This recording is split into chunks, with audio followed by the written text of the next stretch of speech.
So मला जायचं होतं US ला आधीपासून आणि मी एक्सप्लोअर करत होता different consultancies. So I ended up in imperial overseas and माझा एक्सपिरियन्स खूप स्मूथ होता. I wanted to go to US. त्यांनी मला अख्खा रोड मॅप बनवून दिला की काय करू शकतात आपण. पहिलं GRE द्यायचा का टॉफेल द्यायचा, इफ यू नीड टॉफेल. आणि मग मी युनिव्हर्सिटीजला अप्लाय केला आणि मला ज्या पण युनिव्हर्सिटीजमध्ये अप्लाय करायचं होतं, इवन इफ त्यांना बेस्ट लागत होता, they have help me a lot. आणि मग नंतर विजाच्या टायमाला visa mocks, Hiren sir, Tanvi ma'am यांनी तर हेल्प केलीच खूप.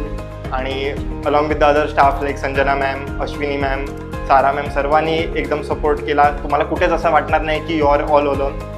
कोण ना कोण तुमच्याबरोबर असणारच आहे. सो मी मराठीत देतो आहे कारण इंग्लिशमध्ये खूप लोक देतात. सो त्याच्यासाठी सो थँक्यू. आणि काय घाबरू नका, चिल मारा. मी तर इंटरव्ह्यूला असा एवढा कॅज्युअली गेलेलो की होणार विजा, अशा कॉन्फिडन्सने जा. जास्ती घाबरून जाणार तर विजा होणार नाही. एकदम कॉन्फिडन्सने जा, होणार विजा वगैरे सर्व. Best of luck.